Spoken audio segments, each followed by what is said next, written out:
Hello and a very warm welcome to the channel. Got another oversimplified video for you today. So this is the EMU war. Now I've heard about this before. Obviously it's not a war in the traditional sense. It was an eradication campaign aimed at emu, which are giant flightless birds. So like an ostrich which has let itself go. An ostrich which has got really out of shape and is letting the side down in Australia. So as I say, I think it's going to be kind of funny. I think it's going to be a very interesting one. It's probably not quite as seriously hard history as some of the stuff you'll get on this channel. But without further ado, let's watch the video. Oh, and if you haven't already, please do subscribe. I mean, I can't promise you'll have the best week of your life afterwards, but you might.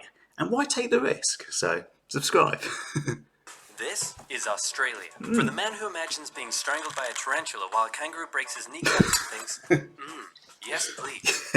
For the man who Pretty sure there should be a shark involved in this somewhere. pictures himself being eaten by a snake in the burning outback while eating a Vegemite sandwich and thinks, yes please. And that man was Governor Arthur Phillip, who landed in eastern Australia in 1788, presumably saw a dingo being eaten by a crocodile, being eaten by a death adder, being eaten by a koala, being eaten by Mel Gibson, and thought to himself, And Mel Gibson is by far the most dangerous animal in Australia. I think we can all agree. And I mean, if you take nothing else from this video, take that. yes. Good. Now I know what you're thinking, but oversimplified, the British didn't discover Australia, the True. Vikings did, and you'd be wrong. I'm not sure why you'd think that, but hey, if you love Vikings so much, then why don't you check out today's sponsor. Vikings War of Clans was inspired by the PC strategy and RPG games of the 90s. So obviously that is a reference to the fact that Australia had lots of Aboriginal people well before the Europeans turned up, and European conquest was pretty brutal on the people who already lived there. So yeah, even worse than what the Vikings did. New alliances and competing in live events. Support my channel by downloading Vikings for free, only from my links in the description box below, and get the special bonus of 200 gold coins and a protective shield. I don't know if that offer still works, but go for it. Buy! Man, this is great. The market will continue to grow forever. But what if it doesn't? Oh crap, I never... I've had some conversations with people about Bitcoin, which went pretty much like that. But when I say I've had conversations like a year and a half ago, that's what people were telling me. Those people are now poorer than they were. Never thought of that. Sell! And the stock market crashed, which led to economic downturn, which meant banks wouldn't lend anyone any money. So this is 1929 Wall Street crash. Which led to more economic downturn, which meant everyone stopped buying stuff, which led to more economic downturn. And hey, what if all the crops in the Great Plains were destroyed in a drought, and then a big dust storm engulfed the area? That's right, more Ouch. economic downturn. And in an effort to combat the crisis, America began imposing tariffs on foreign imports, which made the economic downturn go global. And the Honestly, I think the Wall Street crash, other than the First World War, the Wall Street crash is probably one of the first times where events in America had a truly global impact. Where, I mean, every country essentially in the world was heavily impacted by what happened in America. I think you could argue for World War One as well, but I mean, kind of indirectly, maybe a bit before that. I mean, the French Revolution was a bit inspired by the American Revolution, but yeah, it's a sign of America's rising might and importance in world affairs. Earth got really depressed. But one nation that was hit harder than most by the whole affair, Australia. The problem for us... And this is a really interesting time in Australian history. I mean, Australian identity is separate from British identity, was developing. Really starting to develop. Obviously, I mean, in the First World War, Australians fought in huge numbers for the British Empire. Gallipoli is kind of the iconic battle where the Australians and New Zealanders fought particularly fierce and suffered huge casualties against the Ottoman Empire. And all of this in the passage of time is leading to more of a distinct Australian identity separate from the wider imperial identity. And of course, in time, that Australian identity will flourish as an independent country, but I presume we're not going to get to that in this video. Australia was that it relied heavily on its export industries, and in the current economic climate, no one was buying. To make things worse, Australia had introduced its own currency and pegged it onto the gold standard via the British pound, but then the UK started messing with its own peg on the gold standard, and if this is starting to sound confusing, then let me oversimplify it for you. Hey UK, looks like my car's broken down. Want to give me a tow? No problem, friend. I got I mean, obviously that's always the risk of pegging your currency to someone else's currency, is if they do something which they think is in their interest, might not be in your interest.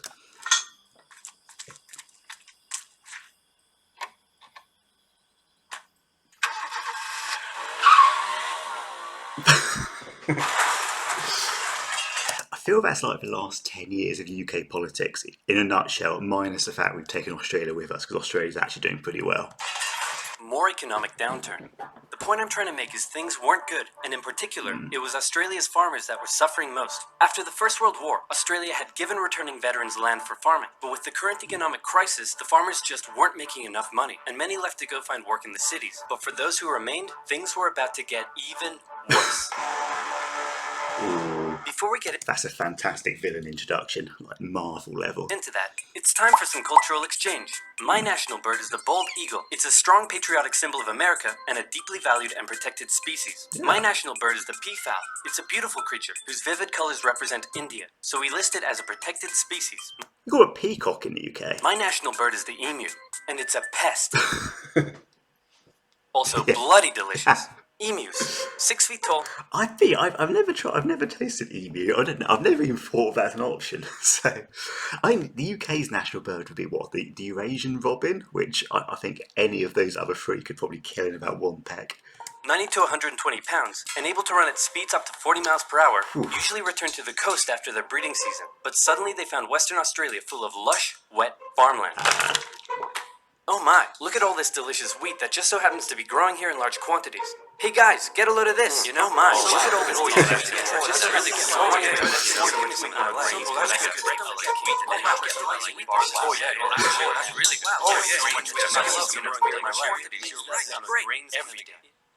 Seeing the issue. Hey, who left this big hole in the fence? Guys, get a load of this. Oh wow.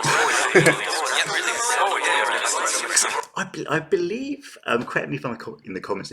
Correct me in the comments if I'm wrong. I believe rabbits were introduced to Australia by Europeans, and they had a huge impact on the local ecology.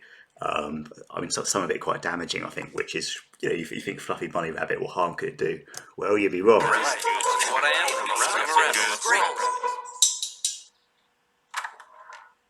What a lovely morning for some farming. Yeah. What? Those damned emus, they have it in for me. They're bullies. They're nothing but bullies. Calm down, Bruce. They're just animals. It's not personal. Hey, Farmer Bruce, where did you find that hat? The toilet? I mean, emus are pretty intimidating. 20,000 emus cost the already struggling farmers millions more pounds in lost crops and damages. The situation couldn't continue like this. Something had to be done. So in 1932, the farmers turned to the government for help. You'd think they'd go to the Minister of Agriculture, but these farmers said no. This is a job for the military. So they went to George Pierce, the Minister of Defense. That's right, Australia. I love the idea of like other societies reacting to pest control the same way. Like if I see some rats in my local town and I've got to get rid of them, I don't phone the local council. I'm just going to phone the Ministry of Defence. I'm going to demand they send around an aircraft carrier. Was to go to war with the emus. But not everyone was happy with the idea. This is barbaric. We can't go slaughtering thousands of our own national bird. Oh, come on, guys. The machine guns will make it quick and painless. Machine guns? You're using machine guns? This is animal cruelty. Look, I know it's unusual, but it's not like we're poachers turning the birds into feather hats. Think of the benefits. It'll be good target practice for our boys. The government can show it took action. Plus, I can get myself a nice new feather hat. Did I say feather hat? I mean, presumably things must have been pretty bad for the farmers before they actually got the military involved and the government involved. So, whilst it seems incredibly barbaric, I can kind of see that there's two sides to it. I meant I want to.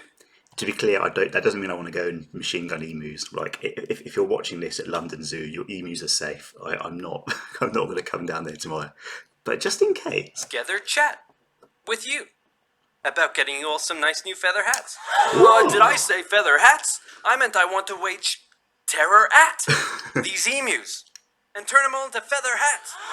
Damn it. Of course, Pierce first made the farmers sign an agreement saying that they would pay for the whole thing and that Pierce wouldn't take any of the blame if the operation, that was clearly very stupid, turned out to indeed be stupid. And Smart the operation guy. went ahead. Major G.P.W. Meredith and his men were sent with 2 Lewis machine guns to hunt down and take out the evil emu population. So Lewis's machine gun is a very heavy machine gun, used extensively in the First World War.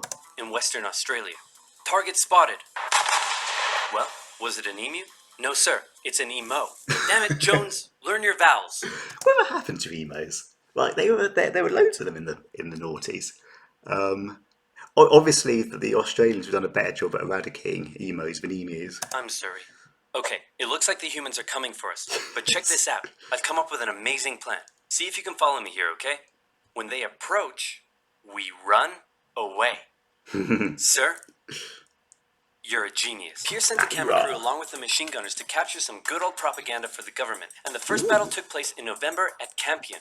So does this footage still exist? Because if so, I'd be fascinated to see it. Men spotted a mob of emus from a distance, so they set up their guns and opened fire. The emus split up into smaller groups and ran in every direction. The men were only able to kill what they called a number of birds, but the vast majority got away.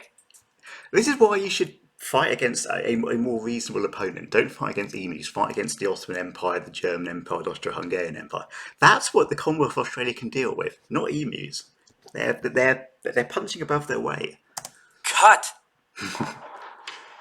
Surprisingly, many of the emus were able to take multiple bullets, but still run at full speed to safety, causing Meredith to compare them to tanks, saying if we had a military division with the bullet-carrying capacity of these birds, it would face any army in the world. Okay. Like, has anyone ever tried riding emus? Like, could that work? Emu cavalry? We need to get closer. No, you idiots, not to me, to the emus. Oh, sorry. No. I like it. I like it. Yeah.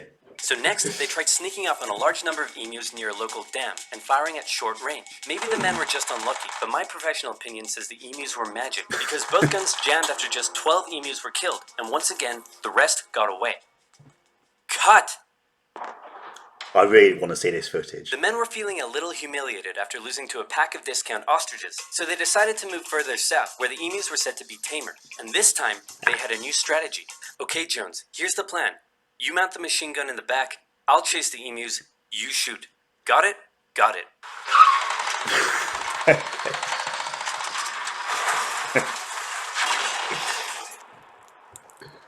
I'm gonna shove that camera I definitely need to see that footage. up your... The operation was a fiasco, and the press had a field day. In Parliament, Pierce was lambasted, and an opposition party member suggested that medals should be handed out to the emus, who had won every round so far. Pierce, feeling quite humiliated, called the operation off. But 4 days later, the farmers approached again and said... And this dude is now famous, or semi-famous on the internet for starting the Emu War against birds and not doing very well. So yeah, that is some legacy to achieve, mate. Hey man, the emus are still eating all our crops. Can you send the army back out here? And Pierce was like, yeah, okay. So the operation was back on for round 2. And this time Meredith and his men had learned the emus' guerrilla tactics and were much more successful, with reports suggesting the men were cutting down 300 emus every week. You gotta go scorched earth to beat a guerrilla insurgency. I hope you boys are getting great footage of this. What on earth are you filming? Despite the success, the media had lost interest in the whole thing. But with 1,000 emus killed, Pierce finally ended the operation and returned to Parliament declaring victory for the humans. Whee! So there were 20,000 emus out there destroying crops, and you've killed 1,000. Meaning there's still 19,000 emus out there. Yep, and in addition, you've burned through 10,000 rounds of ammunition. Meaning you wasted 10 rounds per confirmed kill. That's... Honestly, 10 rounds per confirmed kill for machine guns sounds pretty good. I mean, I'm sure they were using rifles as well. But I mean, like for machine guns, you'd fire hundreds of bullets, and if things are far away or there's not very many of them. Right. Yeah, I'm gonna go ahead and call this one for the emus.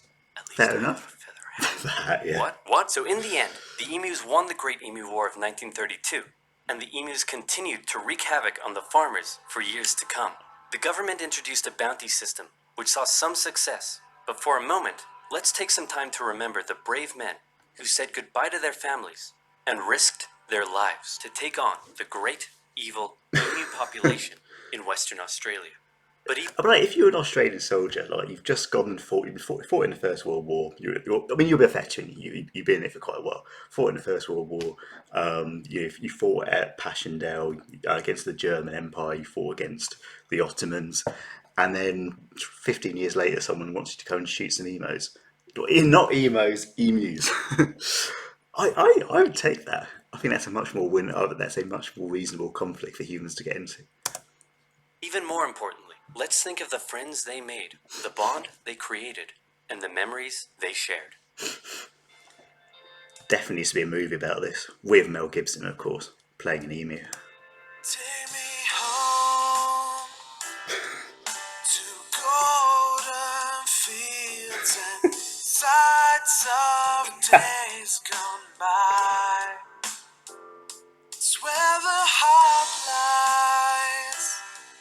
I love a good montage. Stories I'm Hey, guys? I solved the emu crisis. Really? How? I just made some better fences. So, the humans won. That's good. I'm regaining confidence in my species.